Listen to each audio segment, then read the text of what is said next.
President Trump met with Ukrainian President Zelensky along with some other European leaders in the White House today. And of course, all of this is coming on the heels of the meeting he had with Russian President Putin last Friday. And as we've already noted on the program today, there's been a lot of optimism expressed across the board.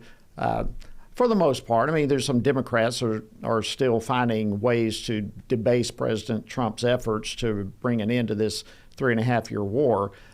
Quite frankly, you have to ask, will anything that the president does be enough for the Democrats? But we'll see how all that goes. But joining me now to continue this discussion and more is Congresswoman Harriet Hageman. She represents Wyoming. Congresswoman, always great to see you. Thank you so much for joining us again on Washington Watch. Well, you do such great programming. It's an honor to be here. Well, thank you very much. Let me begin with this. I don't know if you saw it or not, but on CBS's Face the Nation yesterday, Democrat Congressman Jason Crow of Colorado, he said that the meeting last Friday between Trump and Putin was a historic embarrassment for the United States. What is your take on not only that comment, but the summit that took place on Friday? I think that's delusional. And I think anybody who paid attention to what happened on Friday knows that it's delusional, and it just demonstrates how the Democrats are flailing. And you made the comment in your opening introduction. I don't think that there is anything that President Trump could do that would satisfy them.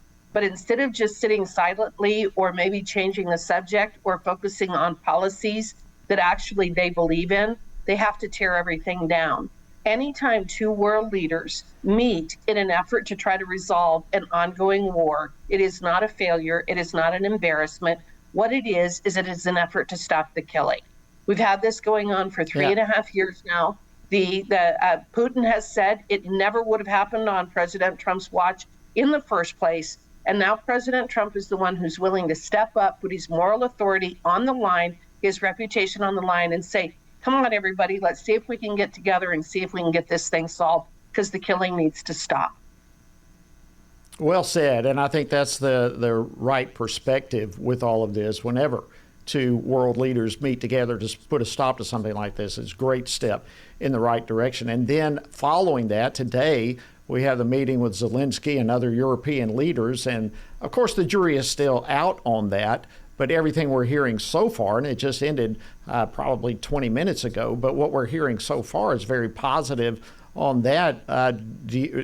What's your take in terms of the overall direction that things seem to be headed right now?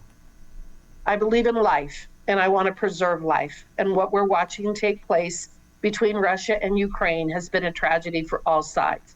Russia was the aggressor. Russia did the wrong thing. It never should have happened. But we also know that it was in part in response to the Biden administration continuing to say that Ukraine should be a part of NATO.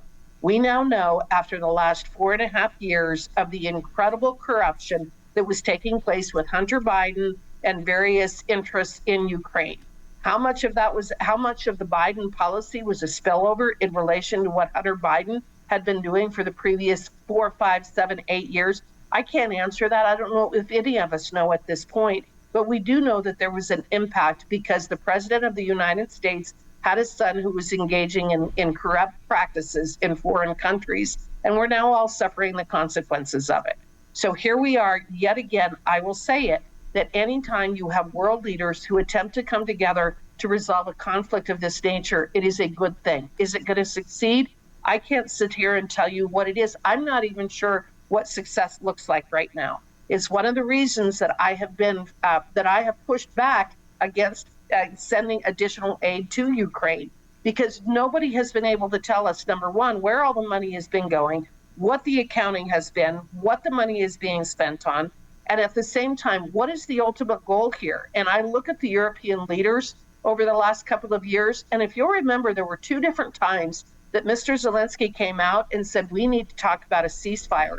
And it was the Western leaders who came out and said, no, there will be no ceasefire.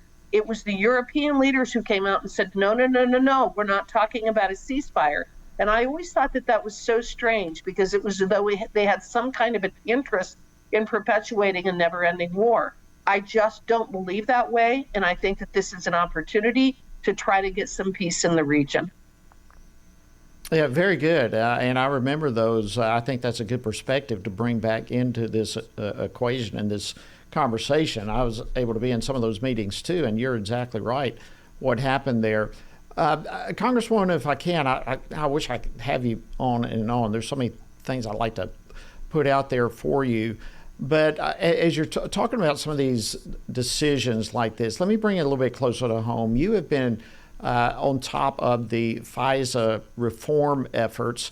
This is a Foreign Intelligence Surveillance Act, and how that initially intended to spy on potential terrorists in our country, foreign terrorists, has unfortunately been used to spy on American citizens. What needs to happen to correct that, the 702 portion in particular? So we have done some very major reforms to FISA. The Judiciary Committee took the lead on that, and we did some very significant reforms last year. I believe that we had 56 different points, but in my opinion, we did not go far enough, and I still do not believe that it complies with the Constitution, most specifically in relation to the warrant requirements. What you're referring to is the Obama administration, and we now, every single day almost, we have a new revelation as to what the Obama administration did in terms of not only spying on the Trump campaign by using and abusing FISA, but then what they did afterwards to cover it up, which was the entire Russia hoax, all the way through the first 2 years of President Trump's administration. But when you look at how FISA was abused, the individuals obtained a FISA warrant against Carter Page, a domestic, an American citizen who was actually a CIA asset. They spied on him so that they could then make the effort to spy on the Trump campaign, because they could look at his emails and look at his text messages and things like that. So FISA was terribly abused. We can never let that happen again. The government does not have the right to do that to us, and it is imperative that we continue to make reforms and changes to FISA to protect our civil liberties. It is so refreshing to hear you say that. Wyoming Congresswoman Harriet Hageman, thank you so much for the incredible leadership that you bring to the table. And as always, it's great to have you on Washington Watch with us. Thank you.